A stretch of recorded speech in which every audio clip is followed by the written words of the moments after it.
بسم الله الرحمن الرحیم. ملګرو، نن په یو موضوع باندې درته خبره کوم: جمهوریت او دیموکراسي. د جمهوریت دفاع کوونکو او د جمهوریت سالاران او د جمهوریت او د دیموکراسي مدافعینو ته دومره وایم چې تاسو په 18 کال کې په افغانستان کې جمهوریت او دیموکراسي ارمغان مونږ ولیدل. جمهوریت او دیموکراسي غیر له دې چې زمونږ بچي واخلي، زمونږ ځوانان واخلي، زمونږ د خټو ګټو خړ کورونه هغه راته وران، زمونږ جونګړې بمبار کړي. نور جمهوریت مونږ ته څه نه دي راکړي. مونږ له جمهوریت نه استفراغ کوو، مونږ له دیموکراسۍ نه استفراغ کوو. جمهوریت او دیموکراسۍ څو لنډغر له غرب نه راغلي، څو د بلک واټر او د CIA جاسوسان یې راوستلي دي، په هر کې واکمنان کړي. دغه جمهوریت او دغه دیموکراسي، دغه حقوق بشر چې تاسو شل کاله دعوی کوئ، د عملي کولو پلانونه لرئ، دغه حقوق بشر او دغه جمهوریت، دغه دیموکراسي زمونږ قاتلان په هر کې کېنولي. هغه څوک چې زمونږ د خویندو نه یې سینې پرې کولې، د خلکو په سرونو یې میخونه وهل، رقص مرده یې په خلکو باندې کوه، هماغه خلک نن په هر واکمنان دي. هغه څوک چې د افغانانو وینې تویولې، کابل په کنډواله بدل کړ، 80,000 کابلیان په شهادت ورسوه. ټول افغانستان کې تر 50 زیات د قدرت جزیرې وې، په هر کیلومترۍ کې پاټکو.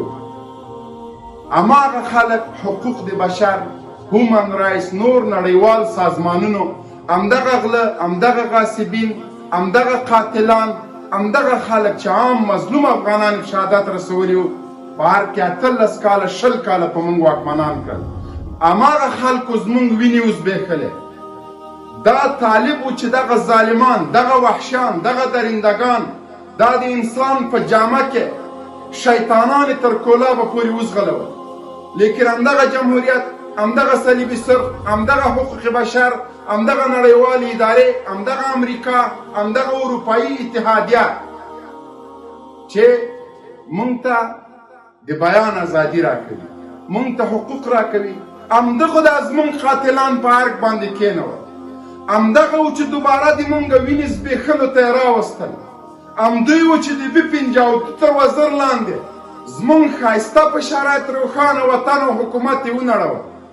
نن همدغه د جمهوریت مدافعین په کومو سترګو باندې نن په طالب باندې تاخت و تاج کوي، نن په طالب باندې ورغورځي، نن طالب ته پیغورونه ورکوي. خو همدغه طالب و چې ماته اسلامي نظام راوسته.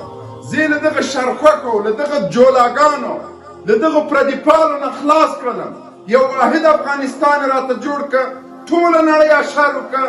همدغه زمونږ اتلان، همدغه څوک چې مونږ ته امن راوستی و، همدغه څوک چې زما د عزت او زما د ناموس مدافعینو په دوی باندې بمبار شروع کړ. ټوله نړۍ، جمع امریکا، اروپایي اتحادیه او د دوی جاسوسان، هغه څوک چې تر کولابه پورې تښتېدلي وو.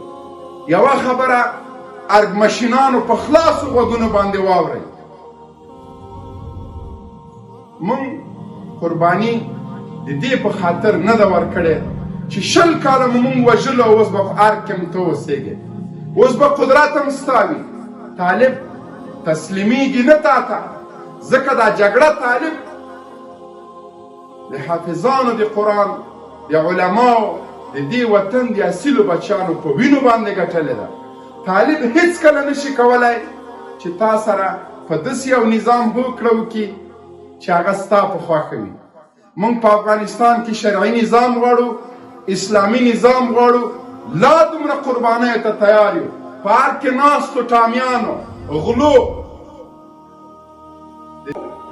بخشش د طالبانو لخوا درته ډېر ده چې تاسو سره حساب او کتاب ونه کړي. کنې ټول ملتونه، ټول ولسونه هغه خلکو ته غداران وایي چې پردي دې هېواد ته راولي، اشغالګر راولي، هغه خلک باید مجازات شي.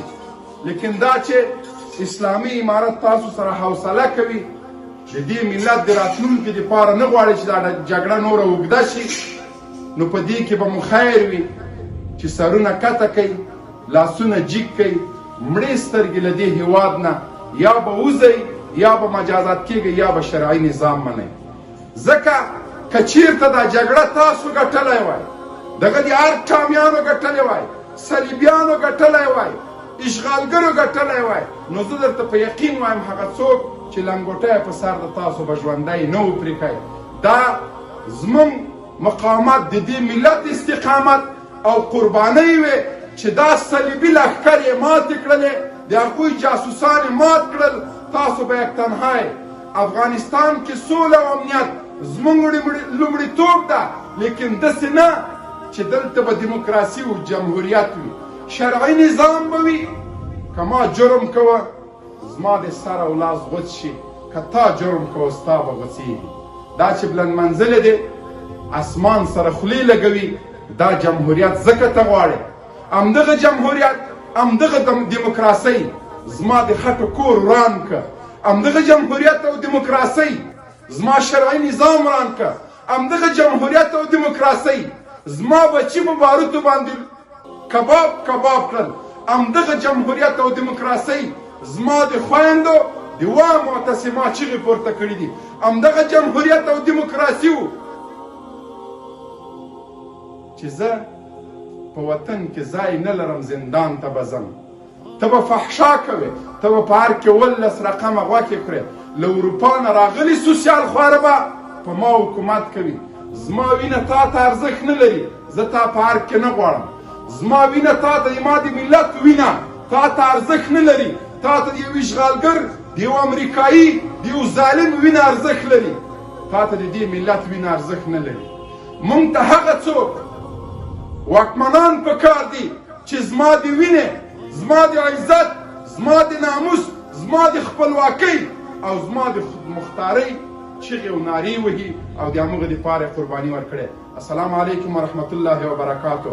سوله غواړو، امنیت غواړو، خو شرعي نظام نه تېرېدونکي نه یو. فولبرایټانو، سکشویانو، ټامیانو، له امریکا نه راغلي کاسه شویانو، لار مو مسیر مو معلوم کړئ. د دې غښتلي ویاړلي پر افتخاره ملت په وړاندې مه درېږئ او دا اخطارونه مه راکوئ چې که طالب سوله نه کوي جګړه. ما 13 کاله تا سره کرکټ او فوټبال نه ده کړی. که نرې دواړه افشاره در سره دي، که مذاکرات کوې، سوله غواړې، د اسلامي امارت شرایط به منې، د قطر دفتر ته لاړ شه. که سوکان او لغتې غواړې نو بیا دا بل افشان هم مونږ سره شته. مونږ لا تروسه بنګړي نه دي اچولي چې ته به مونږ ته اخطارونه راکوې. ټامیانو په خلاصو غوږونه واورئ، ارګ د چا د پلار جاګیر نه ده چې ټامیان به پکې 20 کاله د دې مظلوم ملت وینې تویوي. اوس چې د ارګ د وتلو شیبې راوتلي، د نظام د پاشل کېدو خبرې کېږي. کوم نظام؟ همدغه نظام چې زما د خټو کور یې وران که، همدغه نظام چې زما بچي لوګي لوګي کړل په باروتو باندې، همدغه نظام چې زما مدرسه او منبر یې ونړوه، همدغه نظام چې زما عالم په زندان کې پروت ده، همدغه نظام. تاسو د کوم نظام خبرې کوئ؟ د ارګ په څنګ کې امنیت نشي ساتلی. کوم نظام؟ ته په ارګ کې 11 رقمه غوښې خوره، زه د له لوږې مرم. کوم نظام؟ کوم عدالت؟ کومه دیموکراسي او د کوم جمهوریت خبرې کوئ؟ اسلامي نظام غواړو، د دې په خاطر مو قرباني ورکړې. دا زموږ سرې کرښې د له دې نه نشو تېرېدلی. السلام علیکم ورحمت الله وبرکاتو.